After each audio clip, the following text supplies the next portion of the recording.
안녕하세요. 저는 포항과대학교 기계공학과 그리고 첨단원자력공학부에 같이 소속해서 일하고 있는 조항진입니다. 반갑습니다.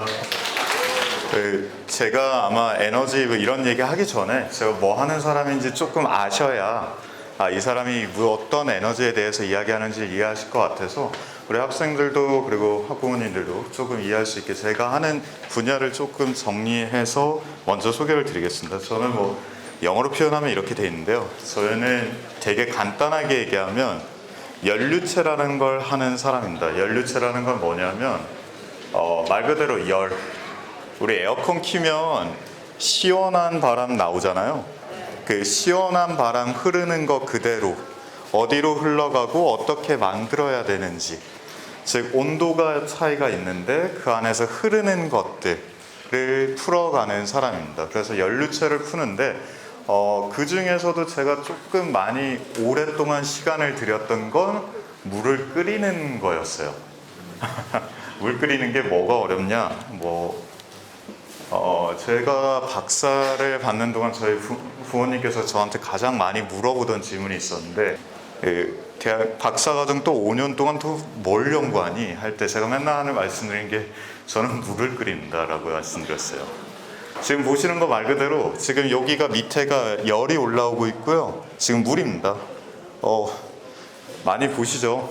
라면 끓이고 요리하시고 할 때 우리 학생들도 맨날 보는 그 물 끓는 그 현상 그대로입니다. 저는 이 물 끓는 것만 5년 동안 주구장창 이것만 했는데요. 이거 되게 웃긴 게 우리 물 몇 도에 끓죠? 100도. 100도. 좋죠. 근데 이게 100도에 안 끓어요. 저희가 물을 끓는다고 할 때는 이제 두 가지가 있습니다. 왜 우리 물 이렇게 놓으면 증발되는 거 있죠. 그러니까 가만히 있으면 물이 이렇게 사라지는 거. 이 증발되는 걸 자연스럽게 많이 일어나는 온도가 사실 100도는 맞습니다. 100도 이상이 되면 물이 이렇게 증발돼서 사라지는 게 자연스럽게 일어나는 게 맞는데요. 문제는 제가 여쭤보는 건 이 냄비의 밑에서 물 끓일 때처럼 이런 거, 버블, 기포 이런 거 딱 거품 같은 거 생기는 요거, 요 온도가 몇 도예요? 라고 물어보면 이거 전 세계에서 답할 수 있는 사람은 없어요. 우리가 맨날 냄비에서 물 끓이고 저희 냉동기 이런 에어컨 모든 데서 물을 끓이거든요. 근데 물이 정확히 몇 도에서 끓나요? 내가 버블이 생겼는데 이때 온도가 몇 도예요? 라는 질문을 하면 그거에 대해서 답을 할 수 있는 사람이 전 세계에 없습니다. 없다기보다는 모두가 자기의 개심, 그러니까 생각을 얘기할 뿐이지 정확한 값을 예상하면서 얘기하기에는 아직 많은 공부가 필요한 점입니다. 이게 왜 필요하냐면 재밌는 게 물이 100도에 지금 여기서 보면 우리 여기가 뭐냐면 여기 딱 점에 있는 게 우리가 100도예요. 물이 딱 100도일 때 물이 안 끓으니까 물이 언제 끓지를 기다리면서 사람들이 열을 조금씩 올려봅니다. 우리 왜 라면 끓여야 되는데 물이 안 끓으면 어떻게 해요? 그 스토브 올리잖아요. 계속 돌려서 올리고 버튼 눌러서 올리는데 그렇게 올리다 보면 기포가 생겨서 물을 끓여서 좋네 라고 하는데 요거 조심하셔야 되는 게 있습니다. 조금만 잘못 끓이면 이 기포가 끓다가 지금 보시는 것처럼 기포가 하나씩 생겨서 끓다가 이게 언제 생기는지 몰랐는데 갑자기 생겨가지고 쭉 뜨다가 어느 순간부터 얘네들이 너무 많아져가지고 여기 지금 물이 있거든요. 근데 여기가 우리 냄비 끓이는 바닥면이에요. 근데 여기 지금 눈으로 봐도 이 물이 여기에 가까이 다가갈 수가 없죠. 그래서 물이 언제 끓는지 모르고 계속 열을 올렸는데 어느 순간 보니까 물이 표면에 닿지도 않고 기포만 생겨서 이게 지금 안에 기포예요. 그러니까 액체가 없고 물이 다 증발돼서 수증기만 왔다 갔다 하는 현상이 일어난다. 근데 이렇게 되면 온도를 막 올리다가 이렇게 갑자기 변하잖아요. 그러면 이 표면의 온도가 엄청 올라간다. 이게 왜 그러냐면 내가 버블이 안 생긴다고 막 올려놨더니 어느 순간 너무 올라가져서 여러분 그 냄비 바닥이 녹게 되는 거야. 냄비 바닥 태워보신 적 있으신가요? 네. 엄마는 태웠어요. 엄마가 태웠어요? 주전자 안에 물 있는 줄 알고 끓였다가 주전자가 탔어요. 탔어요. 우리 주전자 탔다고 했을 때 왜 주전자 바닥에 색깔 변하죠? 네. 그거 우리 주전자 바닥 그거 철로 만든 건데 색깔이 변했다는 건 온도가 엄청 많이 올라갔다는 얘기거든요. 근데 물을 넣어 놓으셨잖아요. 그러니까 쉽게 생각하면 우리는 물이 100도에서 끓으니까 100도 이상으로 안 올라갈 거라고 생각하는데 이런 현상들 때문에 표면 바닥이 100도보다 훨씬 더 올라갑니다. 이게 500도, 600도 되면 녹을 수도 있고요. 그런 현상들이 어디에서 일어나냐면 우리 핸드폰 뒤에, 노트북 뒤에, 그리고 우리 에어컨 뒤에, 그리고 발전소 등에서 일어날 수 있습니다. 그래서 우리는 그걸 끓여서, 그러니까 물을 끓여서 열을 막 줘서 이런 기체나 육체에 실어서 전달하는 일을 잘하고 싶은데 그거 잘하려고 하다가 갑자기 다 태워먹는 최악의 일이 일어나는 거예요. 그래서 이런 거를 연구를 합니다. 되게 웃기게도 우리 언제나 끓이는 물, 언제나 쓰는 물인데도 물 끓이는 거 하나도 저희가 제대로 예측하고 설명하기가 상당히 어려운데요. 이런 부분에 대한 연구를 하는 게 저희 연료체라는 분야고요. 요거 에너지, 이 물 끓이는 사람이, 제가 쉽게 얘기하면 물을 끓이는 사람이라고 처음에 설계를 드렸는데 왜 에너지에 대해서 얘기를 할까에 대해서 아마 생각을 궁금해 하실 게 있을 건데요. 일단 아까 우리 사회자분께서도 에너지가 뭔지 물어봤죠. 우리 에너지라고 하면 뭐 제일 좋은 설명이 뭐 있을까요? 역학적 에너지. 힘 말고 문체를 움직이는 거. 또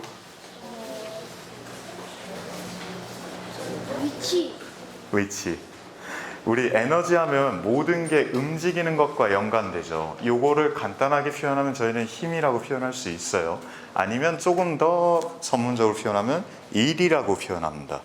그러니까 일, 즉 시간당 할 수 있는 일, 힘에 대해서 표현을 하는데요. 일을 할 수 있는 것을 우리가 에너지라고 생각을 하는데요. 사실 에너지란 말은 인간이 정한 말이에요. 어떻게 보시면 되냐면 1 더하기 1이 2라는 거, 그거 인간이 정한 법칙이잖아요. 1과 1을 더했을 때 나오는 숫자는 2라는 거. 그 더하기를 하면 왼쪽과 오른쪽 숫자를 더했을 때 나오는 숫자가 있다. 이렇게 정한 거. 에너지도 그렇게 정한 겁니다. 어떻게 정했냐면 일을 할 수 있는, 즉 힘을 할 수 있는 양인데 개와 열 두 개를 더했을 때 변하지 않는 어떤 거를 에너지라고 표현해요. 무슨 얘기냐면 저희가 에너지라고 하면 보통 이렇게 몸이 움직이는 것만 생각하시는데 요거를 에너지라고 표현하다기보다는 이 움직이는 힘과 이 세상에 존재하는 열을 더했을 때 두 개의 값이 변하지 않는 거, 그 어떤 거를 우린 에너지라고 합니다. 왜 에너지 보존이라는 거 있죠. 에너지가 변하지 않는다. 근데 되게 이상하죠. 우린 뛰고 나면 힘든데 차는 이거 우리가 이렇게 푹 밀고 나면 안 움직이는데 움직이던 에너지는 사라졌는데 왜 에너지가 보존돼 있지? 그 나머지는 어디로 가 있냐면 열로 가 있어요. 그래서 열과 움직이는 힘 둘의 합은 언제나 같습니다. 즉 내가 뭔가를 새로 움직이고 싶으면 해야 되는 방법은 열의 온도를 높이는 거예요. 온도를 높인 상태에서 움직이지 않고 있다가 얘를 밀게 하면 그 열의 모든 힘들이 뭔가를 미는 힘으로 발현되게 되죠. 우리는 보통 눈에 보이는 건 열이 안 보이고 움직이는 것만 보이기 때문에 우리가 움직이는 걸 보통 에너지라고 표현을 하지만 이건 정확하게로 표현했을 때는 열과 움직이는 두 가지 힘의 합이 같다라는 얘기입니다. 이걸 간단하게 표현하면 제가 지금 보여드린 게 뭐였냐면, 잠깐 다시 돌아가면 이 통 안에 통이 있어요. 우리 아까 냄비 끓이는 거랑 똑같다고 생각하시면 돼요. 이 안에 기체 넣어놓고 그냥 가스 넣어놓고 밑에서 가열을 해볼게요. 스토브로 가열을 해요. 그러면 풍선이라고 생각해봐요. 풍선이 뜨거워지면 부풀게 되거든요. 뜨거워지면 팽창하죠. 우리 왜 물 끓여서 막 수증기 나오면 냄비 주전자 밖으로 막 튀어나오잖아요. 왜 튀어나오고 싶어요? 온도가 높으면 앉아있기 싫거든요. 온도가 높으면 앉아있기 싫어요. 우리 제 둘째가 아직은 좀 많이 어린데 우리 예를 들면 이제 저희 둘째 같은 경우 온도가 높은 거죠. 앉아있을 수 없습니다. 걔네들은 계속 가야 돼요. 얘네들은 가야 되기 때문에 우리가 기체라는 거, 이런 공기라는 거, 물이라는 거 온도 올라가면 밀어요, 서로. 우리 왜 더울 때 이 물 그대로 넣으면 밀잖아요. 그 미는 힘이 생깁니다. 밀면 얘를 추를 노란색이 춥니다. 추를 밀어요. 미는 어떤 힘이 생긴 거예요. 온도가 미는 힘이 있는 거죠. 이렇게 밀고 나서 추를 옆으로 빼버리면 그다음에 열도 치워버리면 어떻게 될까요? 식어요. 그쵸? 식는다는 건 뭘까요? 우리가 막 뛰다가 몸이 식었어. 어떻게 하고 싶어요? 앉아야지. 열심히 뛰어다녔으면 이제 앉아야죠. 앉아요. 다시 돌아옵니다. 요 과정에서 온도가 들어갔던 게 다시 나오죠. 이 회색 통에 열이 들어갔다가 다시 나옵니다. 들어갔다 나오는 과정 중에 이 노란색 추를 밑에서 위로 들어 올려서 빼놓고 다시 내려왔죠. 즉 어떤 일을 한 거예요. 온도가 들어갔다 나가면서 식으면서 이 추를 밀어낼 만큼. 이게 엘리베이터였다면 여러분이 1층에서 몇 층으로 옮겨가는 그 힘을 제공하겠죠. 요게 기존적인 시스템입니다. 그래서 이게 우리가 흔히 생각하는 이 흔히 생각하는 아까 그 추를 밀었던 그 통 있잖아요. 그 통을 요 회색 통이라고 표현하면 열이 들어가서 일을 하고 밀어요. 아니면 옮겨요. 아니면 뭔가 일을 하고 그 나머지 일이 밖으로 나옵니다. 그러니까 열을 줬다 식는 과정이죠. 당연히 들어간 놈과 나온 양의 차이만큼 얘가 일을 하게 돼요. 요게 에너지의 기본입니다. 이게 에너지의 정의예요. 요거 기본으로 열과 일을 모두 정의하는데요. 이게 어디다 쓰이냐면 요걸 조금 회색 박스를 요건 조금 어려운 친구들은 그냥 이게 똑같은 회색 박스다 라고 생각하시면 돼요. 요 회색 박스를 조금 더 세분화해서 보면 열이 들어왔을 때 아까 제가 말씀드린 것처럼 막 물을 끓이는 애가 있어요.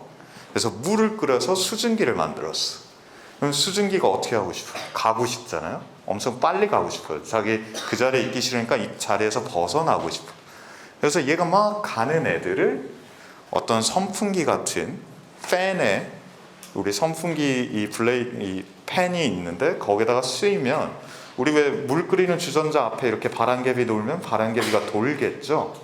그 도는 에너지가 생깁니다. 그리고 요 도고 난 다음엔 어떻게 해요? 아까 그 뛰어갔던 애들을 다시 식혀요. 식혀서 얘를 다시 밀어가지고 물을 끓이는 데 집어넣습니다.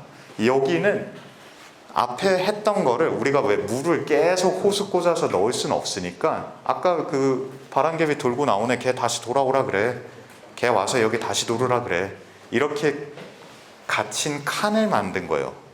운동장 돌듯이 이렇게 통을 만든 거예요. 이렇게 돌게 만든 시스템이 있는데 요 아까 바람개비 돌 때 있잖아요. 우리 바람개비 신나게 돌리는 거 그냥 보는 걸로 이쁘면 그냥 그것도 좋은 일인데 이 우리가 바람개비 도는 힘을 모터에다가 역으로 꽂아 놓으면 전기가 나와요. 즉 전기를 만드는 기본 방법입니다. 우리 발전소에 쓰는 기본 방법이에요. 열을 줘서 물을 끓이고 끓어진 애가 다시 바람개비 밀듯이 터빈을 밀고 터빈이 빙글빙글 도는 힘을 그 전자석 안에 넣어 놓으면 얘가 돌면서 전기가 나옵니다. 그 전기를 쓰는 게 지금 우리 세상을 바치는 전기 에너지죠. 요거의 기본 모형은 1763년에 우리 제임스 와트 스팀 엔진이라고 하는, 우리 흔히 얘기하는 3차 산업혁명이라고 얘기하는 그 스팀 엔진의 기본 원리입니다. 이 기본 원리인데 제가 요 에너지 하는 사람이다 보니까 3차 산업혁명 얘기하면 요즘에 그 얘기 많이 들어요. 4차 산업혁명이라서 3차 산업혁명 끝난 거 아니냐고. 근데 3 없이 4는 없습니다. 제가 그 이유로 오늘 설명드릴게요. 근데 그 전에 일단 이 제임스 와트라는 스팀 엔진이라는 거 되게 오래된 건데, 요거 기본 모양이 뭐 별거 아닙니다. 여기 안에 통에 아까 물 끓이는 것처럼 통 안에 물이 담겨져 있고요. 그 다음에 밖에서 열을 막 불 때우듯이 끓여요. 그럼 얘가 팽창하죠. 늘어나죠. 늘어나는 애가 여기 붙어있는 통 위에 붙어있던 이 피스톤을 밀어요. 밀면 얘가 어떻게 돼요? 내려가겠죠. 그러면 내려갔던 애가 이 통을 다시 식히면 여기가 볼륨이, 그러니까 팽창했던 애가 줄어들면 얘가 다시 바뀌게 되죠. 이렇게 마치 사람이 위아래로 힘을 밀듯이 피스톤이 위아래로 일을 하기 시작합니다. 요게 제임스 와트의 스팀 엔진의 기본 원리예요. 요거 처음 만들어졌을 때 가장 많이 비교한 거는 이게 대체 몇 마리 말의 힘을 할까? 우리 왜 마력이란 말 우리 학생들은 많이 못 듣죠? 좀 들어봤어요. 들어봤어요? 저는 사실 근데 솔직하게 얘기하면 여러분 나이에 마력이 뭔지도 몰랐어요. 근데 말 그대로 마력은 한 마리가 할 수 있는 힘이죠. 자, 이 당시에는 뭘 했냐면 이거를 어디다 쓰고 싶었냐면 사람들이 광산같이 깊은 데서 물건을 캐는 데 쓰고 싶었어요. 근데 이거를 캐는데 사람이 하는 일들도 있겠지만 사람이 안 할 때는 뭘 시켰냐면 말을 시켰어요. 그래서 이 제임스 와트가 발명가인데 이걸 만든 다음에 이분도 이거를 알리고 팔아야 되잖아요. 이때 당연히 비교할 때는 기본 사람들은 지금까지 말이 대신했으니까 말을 대체 몇 마리 대체해서 할 수 있는지를 설명하는 게 가장 쉬운 방식이었죠. 그 당시 그래서 요게 몇 마리의 마력을 대체하는지 이런 것들이 계속 발전이 되었고요. 이 당시에는 이걸로 전기를 만들진 않았어요. 전기야 뭐 나중에 저희가 테슬라랑 우리 에디슨의 전기 만드는 과정까지 기다려야 되는데, 어쨌든 그 열을 이용해서 사람이 해야 됐던 아니면 동물이 해야 됐던 일을 대체할 수 있게 된 획기적인 사건이죠. 보통 기계라고 표현하는 시스템인데 어떤 학생들이 제가 기계과기도 해서 기계가 뭐냐고 많이 물어보시는데, 기계는 이렇게 보시면 돼요. 생명이 아닌데 생명의 역할을 대체할 수 있는 것들. 자, 그러면 기계한테 가장 필요한 에너지를 공급하는, 그 움직이는 무언가를 공급하는 에너지원이 이 열과 힘의 관계죠. 즉 그래서 우린 이걸 에너지라고 부릅니다. 이 에너지가 우리 사회의 가장 기본이 되는 힘이 되죠. 아주 간단하게 생각해서 저 부산역도 그렇고 이 건물들, 이거 사람이 지으려면 얼마나 오래 걸리겠어. 사람이 할 수 없는 일들을 누군가 기계가 대체함으로써 빨리 지어질 수 있게 됐는데, 이런 부분들이 시작되었는데요. 이 방식이 점점 발전해서 나온 게 발전소입니다. 아까 말씀드린 거랑 똑같아요. 지금 근데 제가 두 가지 그림을 보여드릴 건데, 밑에 있는 거는 흔히 얘기하는 원자력 발전소입니다. 위에 있는 건 뭐냐면 화력 발전소예요. 근데 저한테 원자력이랑 화력 발전소는 아까 그 에너지 관점에서는 다른 게 없어요. 단지 아까 옛날에는 열을 주는 거를 땔감을 넣어서 열을 줬다면, 요즘에는 되게 많은 그림들이 있는데 여기가 아까 말씀드린 물 끓이는 데라고 보시면 돼요. 이 물 끓이는 튜브 밖에 뭐가 있냐면 석탄이나 아니면 가스들을 뿜은 다음에 연소시킵니다. 태워요. 얘네들이 태우면서 나오는 열을 이 파이프가 그대로 가져가는데 파이프가 고체가 가져가는 게 아니에요. 이런 딱딱한 파이프가 열을 전달하는 게 아니고 파이프 안에 있는 물들, 기체들, 얘네들이 열을 전달합니다. 왜냐하면 기체들은 계속 움직이니까. 고체들은 단단하죠. 그래서 온도가 올라가고 했을 때 전달하는 양들이 한계가 있어요. 하지만 유체는 시간의 흐름에 따라 계속 연속되게 전달하기 때문에 끊임없이 전달하게 돼요. 그래서 여기서 물이 끓어서 온 애들이 터빈을 돌리고 발전기에서 터빈을 돌리고 터빈을 돌린 애들이 식어서 다시 돌고 요게 석탄 아니면 가스 발전이에요. 그런데 원자력 발전은 그럼 뭐냐면 여기 밖에서 석탄이랑 가스 때우는 요 부분을 원자력이라고 하는 그 우리 중성자 뉴트론이라고 하는데요. 그러니까 하나 물어볼게요. 우리 가장 작은 단위 어디까지 배웠어요? 원자. 아유. 성자, 양성자. 네. 커크. 야, 나도 잘 모르는데. 제가 좀 옛날 얘기라서 좀 그렇겠지만 아마 부모님 세대는 조금 공감하실 수도 있는데 초등학교, 중학교, 고등학교 올라갈 때마다 세상에서 가장 작다는 단위가 바뀌죠. 저희 배울 때 큰 거 배웠는데 이거 학년 올라가면 뭐 갑자기 원자 나오고 뭐 전자 나오고 양성자 나오고 하는데 우리가 요런 거 석탄 때우는 거 있잖아요. 제가 요것만 먼저 혹시 모르는 친구들도 있을 테니까 간단히 얘기하면 세상을 다루는 그 가장 작은 단위는 여러 단위가 있겠지만 편의상 제가 표현하는 거는 원자를 표현할게요. 원자라는 그 물건 가장 작은 단위 중에 하나에는 안에 양성자라는 애, 중성자라는 애, 전자라는 애가 있어요. 근데 걔네들 중에 가장 무거운 애들은 양성자랑 중성자예요. 그래서 원자라는 애가 만약에 우리가 무게가 100이라고 하면 양성자, 중성자가 거의 한 44, 44, 뭐 45, 45 이 정도 해요. 거의 뭐 아니면 그 둘을 합치면 90 넘게, 90보다 훨씬 큽니다. 근데 조금 편의상 얘기를 드릴게요. 양성자랑 중성자라는 애가 엄청 크고 밖에 전자라는 애가 볼 다녀요. 걔네들은 되게 작습니다. 되게 작아요. 그래서 전자들은 여기저기 움직이면서 붙었다 뗐다 해요. 그게 여러분들이 나중에 배울 때 머리 아픈 것 중에 하나인 화학입니다. 자, 화학에서 요 연소, 제가 아까 가스 태운다 그랬잖아요. 요게 아까 말씀드린 전자가 움직이는 과정이에요. 원자력은 비슷한데 중성자가 움직입니다. 즉, 훨씬 더 무거운 애가 움직여요. 근데 제가 이거 왜 말씀드렸냐면 우리 에너지라는 거 되게 유명한 식 하나 있는데 E는 MC 스퀘어. MC 스퀘어. 제가 너무 옛날 얘기했나요? MC 스퀘어.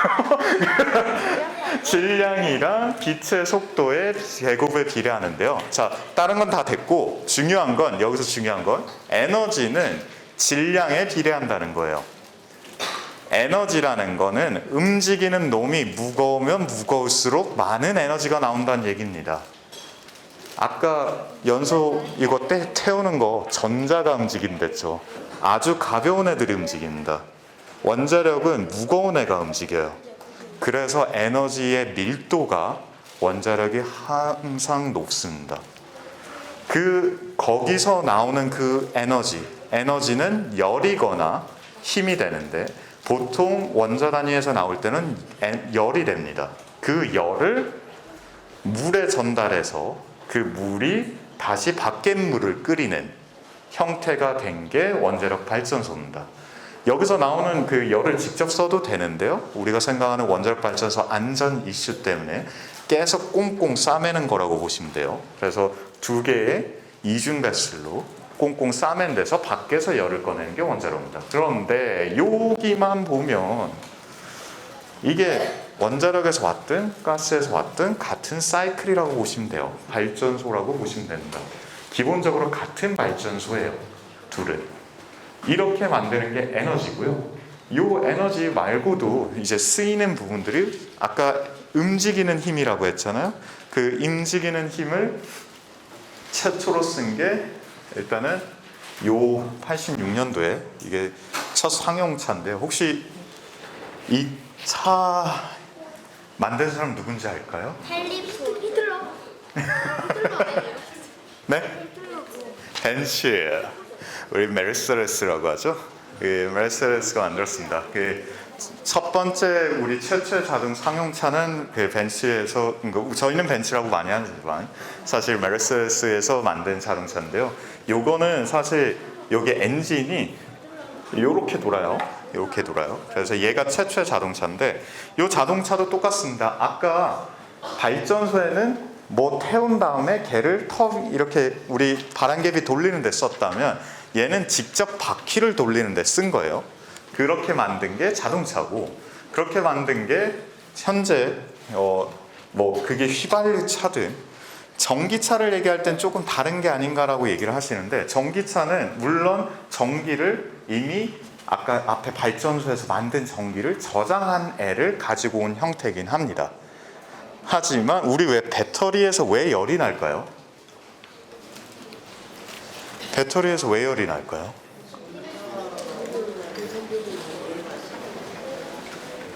아까 제가 뭐라 했어요? 에너지는 질량의 비례하고. 질량 비례하고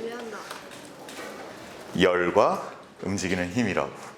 배터리가 에너지를 만든다면 당연히 열은 나겠죠.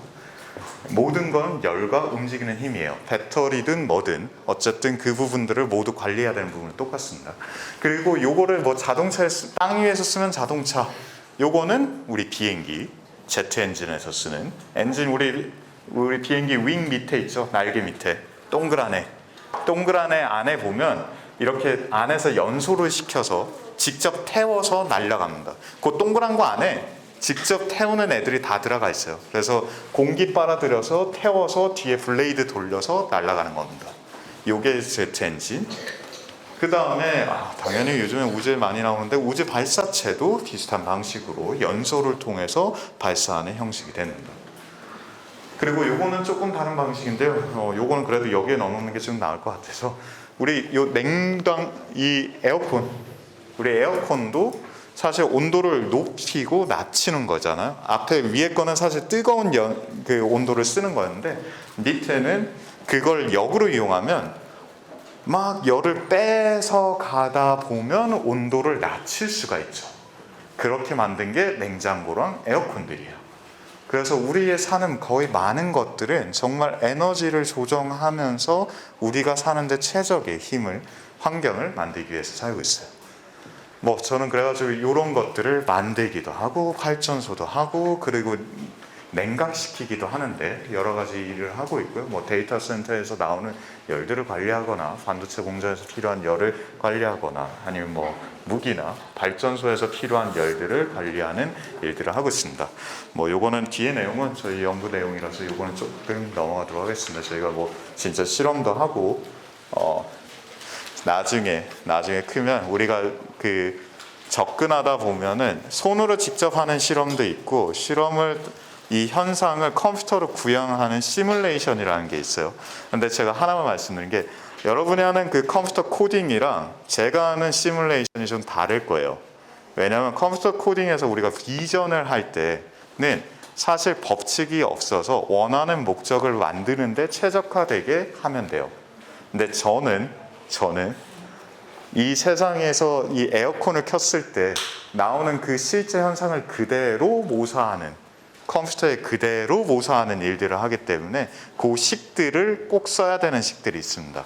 근데 그 식이 안 풀려요. 그래서 안 풀리는 식을 열심히 모사하는 일들을 하고 있습니다. 뭐 그래서 이렇게 열심히 물을 끓이고요. 물 끓이면 이제 사진도 찍고 온도도 찍고 재밌는 건 지금 여기 가운데 이렇게 보시는 이미지는 그 AI로 만든 가짜 이미지예요. 그래서 실제 실험으로 하고 가짜로도 만들어서 실제 현상과 가짜로 만든 데이터가 얼마나 비슷할지 이런 것들도 보고요. 뭐 핵융합에도 쓰고 핵융합 발전소 및 뭐 새로운 수소 생산 시스템이나 아니면 에너지 저장하는 시스템들을 합니다.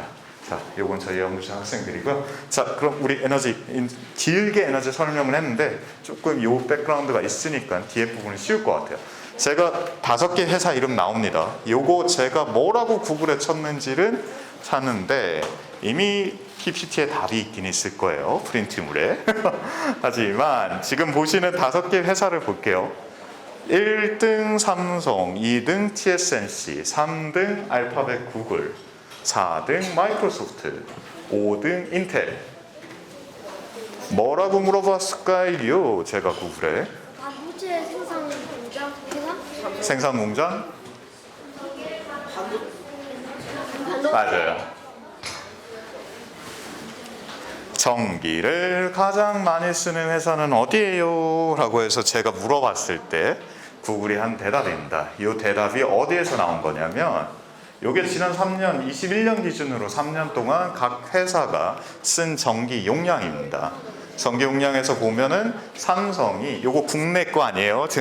그러니까 국내만 조사한 게 아니라 전 세계 수치고요. 삼성이 전 세계에서 압도적으로 전기를 가장 많이 쓰는 회사 중에 하나예요. 2등은 TSMC, 알파벳 구글, 마이크로소프트, 인텔, 메타, 애플. 근데 재밌는 건 이 2개는 우리 반도체 만드는데 전기 쓰겠지 생각하죠. 이거 어디 쓸 것 같아요? 구글은? 어디예요? 컴퓨터 시험할 때 그 슈퍼컴퓨터 같은 거 돌릴 때 쓰잖아요. 서버들.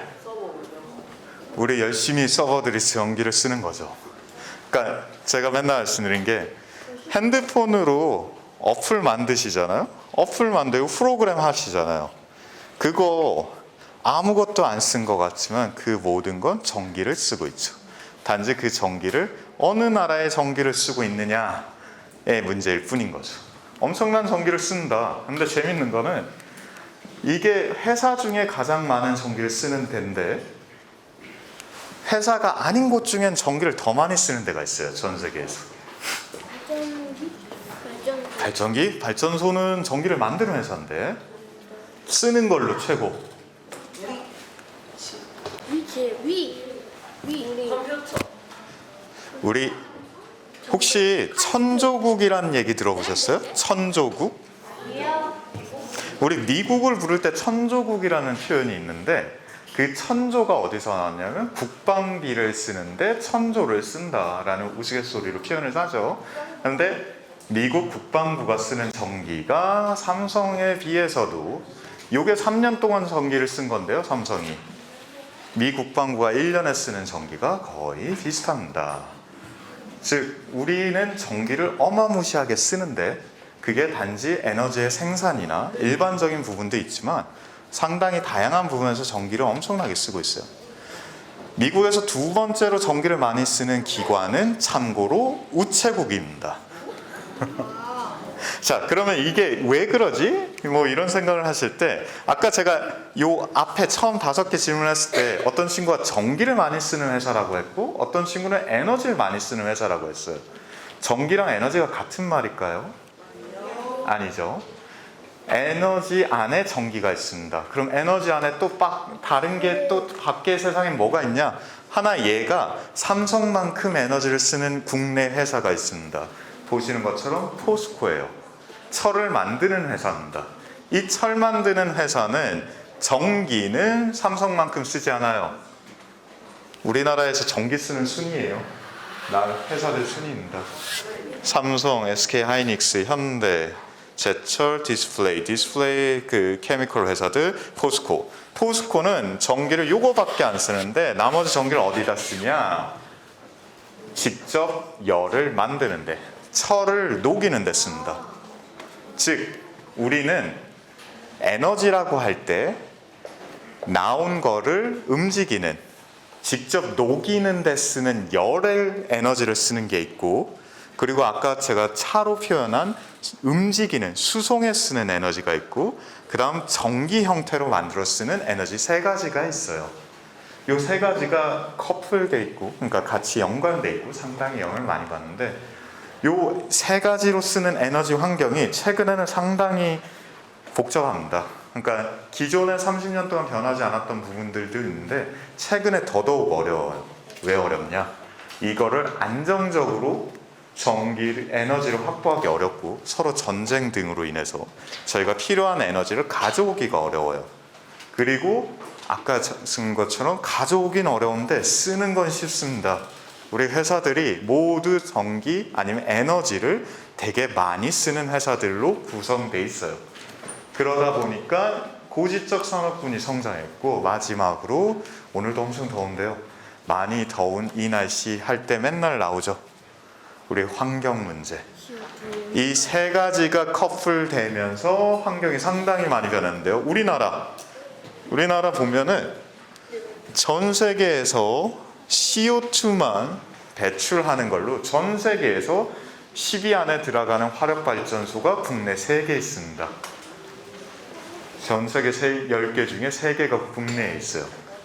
이 정도로 18년 기준이고요. 그리고 이 정도로 저희는 왜 이렇게 많이 써요? 국내 회사들이 전기를 가장 많이 쓰는 회사들, CO2 배출하는 회사들이 이쪽인데, 여기 다 전기 만드는 회사들이죠. 여기 이 전기 만드는 회사들이 어디다가 전기를 주냐면 이 회사들한테 줍니다. 이 5개 회사, 왜 5개 말고 10위까지 뽑아도 그런데요. 우리나라에 이 5개 회사 없으면 어떻게 될까요? 전기를 못 씁니다. 전기는 많아질 텐데 참 곤란한 일들이 많죠. 그러니까 즉 우리나라의 되게 많은 산업군은, 그러니까 저희가 발전하는 되게 큰 백그라운드 중에 하나는 강력한 에너지를 바탕으로 성장하고 있습니다. 즉 전기와 이 에너지의 생산을 통해서 발전하고 있다 보니 저희는 화력발전소도 상당히 CO2를 많이 뿜고 있고요. 전반적으로 전기를 많이 쓰고 있을 수밖에 없습니다. 우리 환경 문제 얘기 나올 때 CO2 감축해야 된다 그러는데, 이게 CO2 감축 트렌드예요. 저희 전 세계에서 단 한 번도 CO2 감축 성공한 적이 없어요. 이때가 언제냐면 코로나입니다. 우리 코로나 때 뉴스 많이 나왔죠. 자연이 살아난다. 이때 CO2 감축량이 5에서 10%. 근데 이제 막 저희 뉴스에서 막 나올 때 CO2 감축 40% 해야 된다고 하죠. 저희 현재에서 40% 줄이면 언제냐면, 아이들은 아마 모를 거고 부모님 세대들은 아실 텐데, IMF 때쯤 IMF면 그거 97년도 뭐 거의 2000년 초반에 저희가 CO2를 뿜어대던 양, 즉 발전량 정도로 저희가 줄여야 되는 미션이 있습니다. 상당히 어렵죠. 그런데 저희 에너지 발전을 보면 지금 여기 영어로 막 써 있는데 다른 게 아니고, 기름을 쓸 수도 있고 석탄 쓸 수도 있고 천연가스 쓸 수도 있고 원자력 쓸 수도 있고 수력 쓸 수도 있고 지열 쓸 수도 있고 풍력을 쓸 수도 있고 태양을 쓸 수도 있고, 아니면 바이오, 우리 막 쓰레기 떼어서도 할 수 있어요. 이렇게 에너지군이 다양한데 대체 우리는 왜 이렇게 계속 환경이나 이런 거에서 어려움을 겪는지를 보면 재밌는 부분인데요. 저희가 지금 전 세계에 이렇게 에너지를 구할 수 있는 방식이 많은데, 사실 에너지의 대부분은 석탄, 천연가스, 기름에서 나옵니다. 여기 오타가 있네요. 의존도인데, 우리가 전체 에너지 기준으로 석탄에 대한 의존도가 27%, 천연가스가 23%, 기름이 31%입니다. 이거 우리나라만 그런 게 아니라 전 세계 기준이에요. 그러면 요거를 다 더하면 전 세계 에너지의 81%가 화석연료예요. 근데 이거 재밌는 게, 이 81%라는 숫자는 90년 기준으로 해도 똑같이 81%입니다. 아니 이게 40년을 거의 30년을 변했는데 변한 게 없어요. 의존도 퍼센테이지. 당연히 변한 건 있습니다. 여기 자꾸 자동으로 변하는 게 돼 있나 보죠. 죄송합니다. 에너지 양이 계속 올라갔어요. 올라가고 그 안에서 저희가 그동안 없던 윈드나 이런 부분들이 늘어났어요. 하지만 늘어나는 것보다 우리가 매년 매 순간 쓰는 전기가 압도적으로 올라가고 있는 상황이죠. 그러다 보니 이 오일, 가스, 석탄에 대한 의존도가 거의 40년 가까이 한 번도 줄어든 적이 없습니다. 전기만 보면 어떨까요? 똑같아요. 전기는 63%로 조금 더 낮습니다. 왜요? 우리 전기는 다른 걸 좀 더 쓸 수 있어요. 원자력 전기가 나오죠. 원자력 전기가 나오면서 그 퍼센테이지가 조금은 줍니다. 하지만 이 63%는 90년도에도 63%였어요. 우리는 40년 동안 거의 변하지 않는 그 포트폴리오 에너지 관점에서는 전체 합이 비슷한 모양새로 계속 그대로 자라기만 했습니다. 근데 CO2 배출량이 정말 이제 이슈가 되죠. 90년대까지는 그렇게까지 CO2를 배출해도 어쩔 수 없었는데 CO2 배출량이 현재는 진짜로 문제가 되면서 예전에는 그냥 말만 되던 부분들이 진짜 현실화된 규제가 되고 저희 삶에 영향을 주다 보니까 CO2 배출량을 줄여야 되는데 요거는 그냥 하나 보시고만 마세요. 그 CO2 배출량을 나라별로 보면 전 세계 배출량을 보면 전 세계적으로 압도적으로 높았던 나라는 예전에는 쭉 가면 미국이었습니다. 근데 미국이 2000년도 넘어오면서부터는 잡히면서 그 다음엔 중국이 CO2 배출량이 가장 많아졌어요. 근데 얘네 둘은 너무 높으니까 나머지 나라 몇 개만 좀 볼게요. 이렇게 보면 CO2 배출량이 독일은 조금 줄다가 말았고요. 여기 영국도 왔다 갔다 합니다. 그런데 프랑스도 이렇게 왔다 갔다 하는데 재밌는 거 이거 유럽이 물론 잘한 것도 있겠죠. 근데 저는 되게 냉정하게 말씀드려서 90년도에 독일의 유명한 회사가 뭐가 있었을까요? 독일의 가장 유명한 자동차 회사가 뭐 있었을까요? 90년대 메르세데스가 1800년도에 나왔으니까 메르세데스 독일의 3사들이 그대로 있었겠죠. 자, 그럼 우리나라로 칠게요. 우리나라 90년도에 무슨 회사가 있었을까요?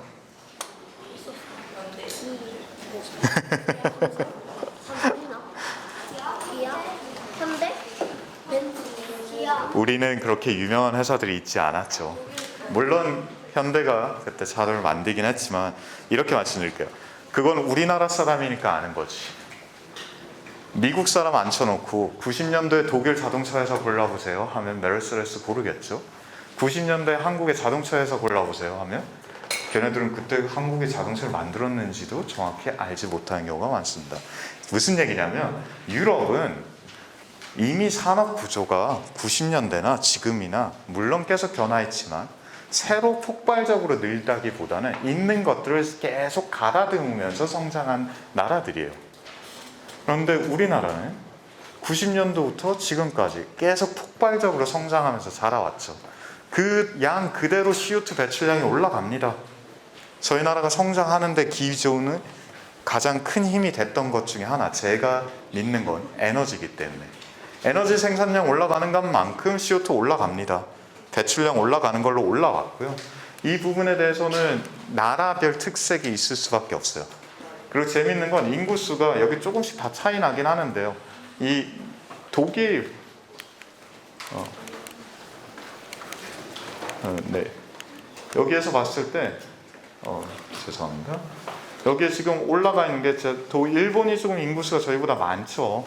인구수가 많기 때문에 CO2 배출량이 많고, 재밌는 건 독일이랑 프랑스 배출량이 좀 상당히 차이 납니다. 그러면 이게 인구별로도 차이가 있을 것 같으니까 사람 수로 좀 나눠보면 이건 뭐냐면 1은 우리 CO2 배출량, 전 세계 CO2 배출량을 전 세계 인구로 나눈 거예요. 1이면 평균이에요. 1보다 위는 우리가 더 많은 CO2를 배출하고 있는 나라들입니다. 미국, 중국, 독일 상당히 높죠. 프랑스 평균 근방입니다. 한국 요쯤 와 있어요. 사실 이 관점에서 여기에 지금 보이는 나라 중에 가장 잘하고 있는 나라는 인도는 약간 허수가 있습니다. 인구가 어마무시하게 많은 그 허수가 있어서 그게 좀 가려지는데요. 어느 정도 비슷한 그 성장을 보인 나라들에서 CO2 감축량을 가장 컨트롤 잘하고 있는 나라는 사실 프랑스죠. 독일은 유럽에서 잘 못하는 나라 중에 하나고요. 한국은 꽤 못하는 나라 중에 하나입니다. 인구수 기준으로 하면 저희가 중국보다 많아요. 근데 이것도 똑같죠. 중국이 워낙 인구수가 많으니까 허수가 있는 부분이 있지만 아무튼 그 정도로 저희가 배출량이 많고요. 이게 전 세계 CO2 배출량 인텐시티입니다. 우리 CO2 배출량 쭉 보면 사실 제가 뭐 1인당으로 하면 많다 그랬는데 저희 뭐 일본이랑 아까 사실 비슷한 수준이고 이쪽들 동유럽 몇 개 나라들이 상당히 CO2를 배출 많이 하고 있죠. 이 상경에서 국내는 더더욱 그 CO2 배출량이 많고요. 저희는 이 부분이 사실 에너지랑 연관이 돼 있는데 에너지를 선택할 때 에너지를 가져오고 잘 쓰고 분배하는 게 키인데요. 그 중에 하나는 저희 나라가 상당히 불리한 게 있습니다. 하나. 유럽이랑 비교할 때 가장 어려운 것 중에 하나는 유럽은 아까 프랑스, 독일, 영국 연결돼 있어요. 어느 나라가 전기 모자라면 가서 사옵니다. 옆집에 가서 사와요. 야, 우리 전기 모자라. 니네 전기 좀 줘봐. 해서 가져와요. 그래서 가져오시는데 이게 우리나라예요. 우리나라는 전기 어디서 가져와요? 가져올 데가 없죠.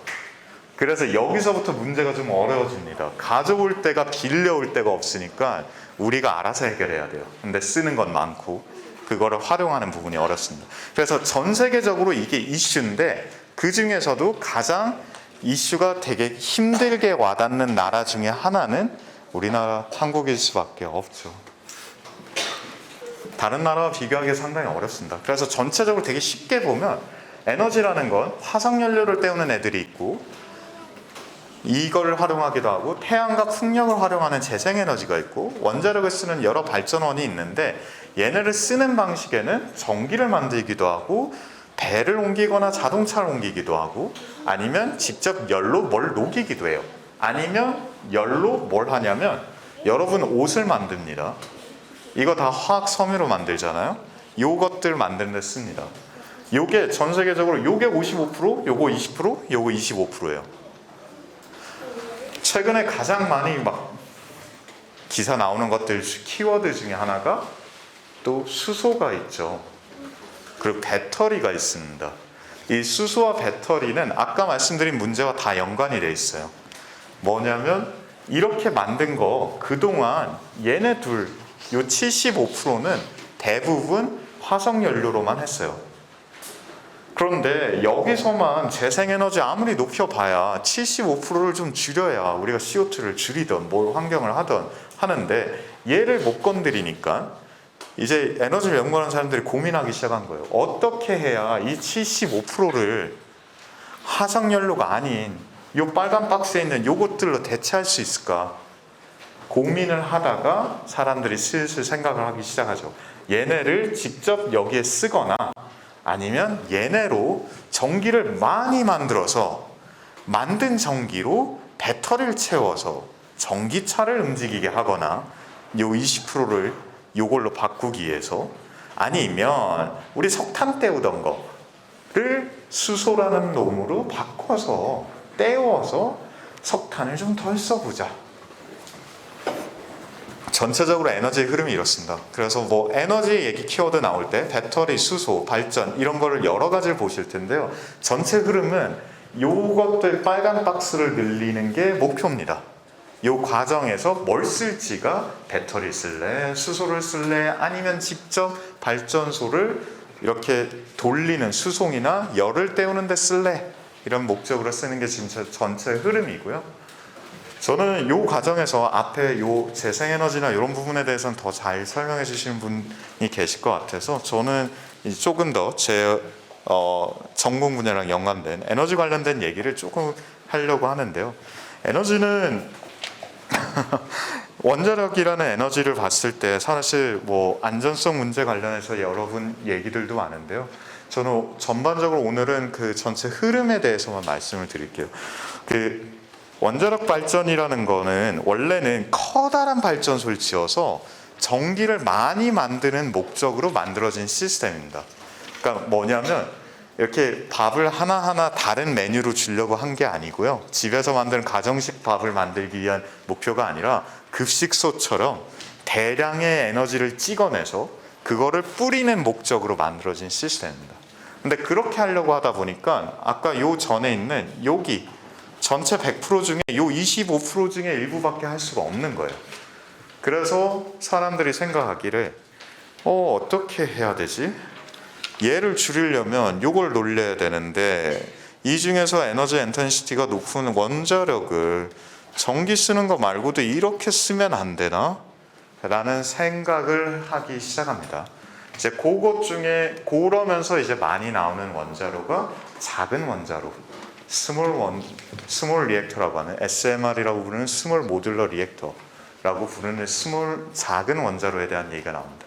이런 원자로에 대해서 이제 고민하는 대표적인 분 중에 하나가 여기 혹시 이 사람 누군지 아세요? 빌 게이츠죠. 빌 게이츠가 자기가 생각하는 세상의 문제, 난제 중에 세 가지를 봤을 때 하나가 저희가 코로나 백신 때 있었던 전염병 문제가 있었고 두 번째가 이제 에너지 문제입니다. 그 에너지 문제를 해결하는 데 있어서 빌 게이츠가 믿는, 그리고 뭐 저도 개인적으로는 좀 더 믿는 건 에너지 인텐시티가 높은 발전 시스템을 확장을 해야 되는데 그 과정에서 기존의 전기 만드는 원자로 말고 다른 목적의 원자로를 발전소를 만들어야 되겠다. 그러니까 열을 만들고 움직이는 힘을 만드는 발전소를 만들어야겠다라고 하면서 작은 원자로들을 만들었고요. 이 작은 원자로들은 우리 자동차 볼 때 큰 차 있고 대형 차 있고 왜 중형차 있고 소형차 있잖아요. 경차 있는 것처럼. 그 아까 큰 원자로, 작은 원자로는 그런 딱 자동차 사이즈라고 보시면 돼요. 근데 그 안에 대형차도 왜 전기차 있고 휘발유차 있고 디젤차 있잖아요. 작은 사이즈에도 그렇게 갈립니다. 근데 그동안은 우리가 원자력을 차에 비유하면 대형차에 휘발유만 때우는 차만 전 세계에 존재했어요. 나머지 차는 만들지 않았습니다. 필요 없다고 생각했어요. 그래서 디젤을 쓰는 전기차도 디젤을 쓰는 차도 전기를 쓰는 차를 작게 만들 수는 있었는데 그냥 휘발유차 가면 되지. 뭐 이걸 뭐하러 쓰니? 라는 생각 때문에 하지를 않았어요. 그런데 그렇게 하지 않은 건 우리가 에너지가 더 이상 필요 없을 때, 그러니까 지금처럼 저희가 에너지를 그대로 만들면서 살 수 있으면 상관없는데 저희는 더 이상 그렇게 살 수가 없죠. 그러다 보니까 야 작은 차인데 전기차도 좀 만들어보고 작은 차인데 디젤차도 좀 만들어봐 하면서 이제 물 말고 가스를 쓰기도 하고 액체 금속이라고 우리 금속인데도 흘러다니는 애들이 있어요. 이런 액체 금속을 쓰기도 하고 그 다음에 힙파이프라고 우리 관 꽂아 놓은 다음에 밑에서 열이 올라오고 위에서 열을 빼는 게 있습니다. 이거 어디에 쓰시냐면 여러분 핸드폰 뒤에 CPU 뒤에 꽂혀 있는 게 힙파이프예요. 그 열이 나는 곳에서 열을 뽑아낸 다음에 그 밑단으로 열을 퍼뜨리는 역할을 하는데 이런 힙파이프를 원자로에 쓰는 원자로도 생기고 아니면 물 같은 데 되게 이상한 케미컬을 막 섞어서 소금 물을 만든다. 염을 만들어요. 그런 걸 쓰는 원자로도 만들어집니다. 이렇게 쓰는 원자로인데 뭐 디테일한 얘기는 하지 않겠습니다. 근데 이 원자로 얘기할 때 많은 분들이 걱정해요. 우리 기존에 쓰던 휘발유차만 썼는데 어떻게 디젤차를 쓸 수 있어요? 디젤차를 개발을 안 했는데? 라는 얘기 많이 물어보시는데 혹시 원자력 발전소라는 거 처음에 어떻게 만들어졌는지, 최초의 원자력 발전소가 전기를 만든 원자로가 뭐냐면 현재 지금 발전소는 다 물을 씁니다. 그런데 최초의 전기를 만든 원자력 발전소는 물을 쓰는 게 아니라 액체 금속을 쓰는 원자로였어요. 그 액체 금속을 쓰는 원자로가 물을 쓰는 원자로랑 둘이 비교를 계속 했습니다. 미 해군에서 어떤 걸 쓰는 게 더 좋지 하면서 계속 비교합니다. 요게 액체 금속을 쓴 핵 잠수함이에요. 실제로 잠수함을 만들어서 돌렸고요. 2개를 돌렸고, 그런데 만든 다음에 미국 쪽에서 야 근데 액체 금속은 잘 돌아가긴 하는데 이거 고치는데 좀 힘들다. 그냥 물 쓰자. 물은 좀 쉬우니까. 하면서 물로 결정을 해요. 그리고 그 물로 쓴 잠수함에 썼던 애를 그대로 육지에 끌어올린 게 현재 우리가 쓰는 원자력 발전소예요. 즉, 이 원자로를 처음 만드는 그 순간에도 우리가 휘발유 아까 때우는 것처럼 하나만 공부한 게 아니라 여러 노형을 같이 봤습니다. 그리고 그 당시에 이제 경쟁을 하던 노형이 있었고, 야, 더 좋은 거는 그냥 물만 쓰면 될 것 같으니까 쓰자 했지만, 새로운 니즈가, 그러니까 새로운 필요성이 생긴 지금에는 다른 원자로들이 그때 개발되고 계속 연구 개발됐던 부분들이 시장에 나오게 되죠.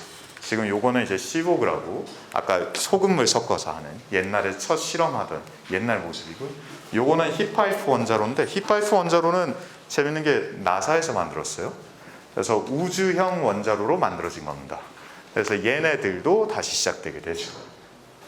그래서 요거는 현재 지금 원자력이라는 거 가끔 이렇게 뉴스에 되게 가끔 나오실 텐데, 국내 원자력 뉴스도 좋은데요, 그냥 해외 원자력 뉴스를 봤을 때 상당히 많은 원자력 회사들이 지금 활동을 하고 있고요.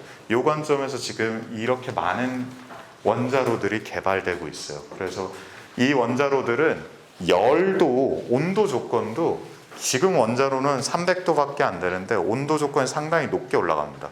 그러니까 온도가 막 500도, 600도까지도 만들 수 있어서 얘네들을 진짜 아까 뭐 녹이는 데도 쓰고 열이 필요한 데도 갖다 쓰게 돼요. 그래서 아까 55% 열이 필요한, 석탄 떼고 이런 데 필요한 데도 직접 열을 주고, 아니면 수소를 만드는 공정도 수소 낮은 온도에서 만들어지면 효율이 상당히 낮습니다. 그래서 상당히 좋지 않은데 이걸 높은 온도에서 만들 때 필요한 열을 제공하는 걸로도 쓸 수 있게 되었습니다.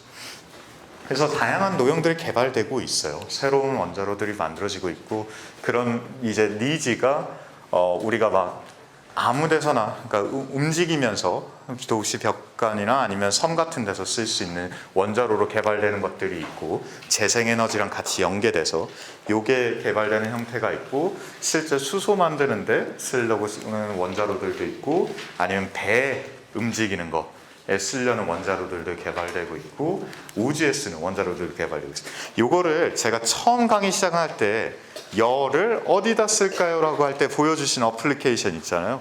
그거 그대로 여기 있다고 보시면 돼요. 기존에는 전기만 만드는 데 썼는데 사람들이 더 이상 이렇게 살면 우리는 지구에서 제가 먼저 얘기하는데 온난화 막으려면 정말 모든 걸 다 쏟아부어야 되거든요. 근데 제가 그 얘기를 합니다. 온난화를 막을 수 있을지 모르겠는데 적어도 저희 나라가 사막이 되는 꼴은 막아야 되잖아요. 그러려면 뭔가를 해야 되니까. 그게 꼭 원자력이라는 게 아니라 전체적으로 에너지적으로 뭔가를 해야 되니까, 그러다 보니 이제 이런 그 기존의 전기만 만들면 충분했던 발전 시설들을 계속 개발하고 다른 목적으로 쓰려고 하고 있는 상황입니다. 원자로 하면 재생에너지랑 약간 컨플릭이, 그러니까 갈등이 있는 것처럼 생각하시는데, 이게 미국 같은 데를 가면 원자력이 재생에너지랑 포지션이 같습니다. 그러니까 무슨 얘기냐면, 이 세상은 화석연료가 도미넌트, 그러니까 화석연료가 모두 지배하고 있죠.